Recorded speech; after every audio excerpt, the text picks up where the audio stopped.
Bonjour, alors dans cette vidéo, nous allons juste revoir la définition d'une fraction. Donc je l'ai réécrite ici, le quotient d'un nombre entier A par un nombre entier B, différent de 0, est noté en fait sous la forme d'une fraction A sur B. Donc on rappelle que le quotient, c'est le résultat d'une division. Donc prenons un exemple tout de suite, la définition c'est le cas général avec des lettres, prenons un exemple avec des nombres. Si l'on fait la division 3 divisé par 10, je vais bien faire mon symbole divisé ici, pardon, 3 divisé par 10. Ce nombre-là, qui est égal à 0,3, on le rappelle, pourra se noter sous la forme d'une fraction, c'est-à-dire 3 dixièmes. Alors, pourquoi on le note sous la forme d'une fraction? Alors, tout d'abord, on rappelle que quand on effectue la division 3 divisé par 10, donc si on effectue cette division, on trouve le résultat 0,3.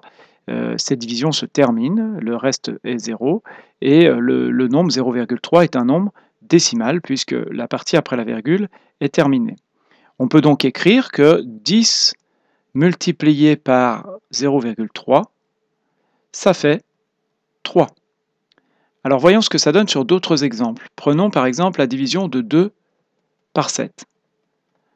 Lorsque l'on essaye de faire cette division, 2 divisé par 7, je ne vais pas la faire ici entièrement, vous pouvez essayer de la faire chez vous, on verra qu'elle ne se termine pas et que le quotient est 0,285 714, et quand on arrive au sixième chiffre après la virgule, on va s'apercevoir que le reste que l'on va retrouver, on l'a déjà eu dans la division, ce qui veut dire que la division ne va pas se terminer. Donc, on pourrait écrire que 7 multiplié par ce nombre-là, 0,285, mais on ne pourra jamais l'écrire entièrement puisqu'il y a une infinité de chiffres après la virgule, mais 7 fois ce nombre, c'est égal à 2. Ça n'est donc pas très pratique d'écrire ce nombre avec une virgule sous forme décimale, puisque de toute façon, nous ne pouvons pas écrire toutes les décimales. Donc, il sera préférable d'écrire ce nombre sous la forme de septième. Et donc, on pourra écrire que 7 multiplié par 2 septièmes, c'est égal à 2. Et donc, il faudra retenir que 2 septièmes, 2 divisé par 7, ça s'écrit sous la forme de septième. Et pourquoi finalement on l'écrit sous la forme d'une fraction? Parce que quand la division ne se termine pas, c'est beaucoup plus pratique de manier cette fraction, d'utiliser cette fraction, qu'un nombre à virgule avec une infinité de chiffres après la virgule. Donc, par exemple, prenons un dernier exemple, la fraction, je ne sais pas, je vais prendre au hasard, 3 septièmes. En fait, c'est un nombre, c'est le résultat de la division de 3 par 7, et c'est le nombre qui, multiplié par 7, donnera le résultat 3. Je vais faire un dernier exemple avec des valeurs négatives. La fraction moins 5 onzièmes, c'est le nombre qui, multiplié par 11, donne le résultat moins 5. Alors je vous propose un petit exercice. Voilà l'exercice d'application. Il faut donc compléter les pointillés pour que cette égalité soit vraie. Compléter les pointillés par un nombre qui, évidemment, faudra l'écrire sous la forme d'une fraction. Alors je vous propose éventuellement de faire une petite pause, d'essayer chez vous de trouver les résultats, et puis ensuite de regarder la réponse que je vais vous écrire maintenant.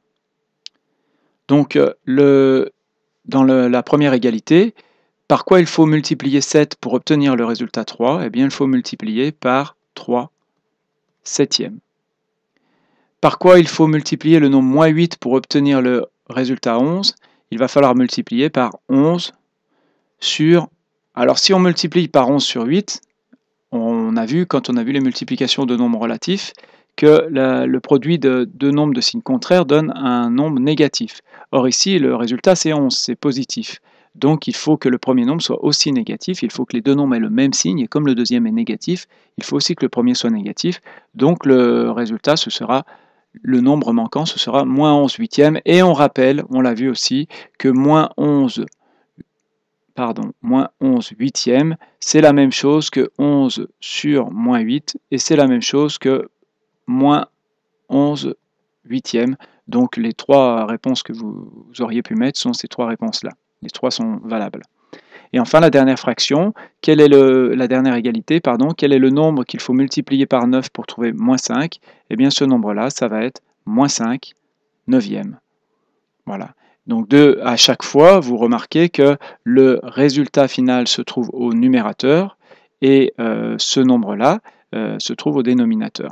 Et donc, il faut bien retenir, c'est la définition d'une fraction.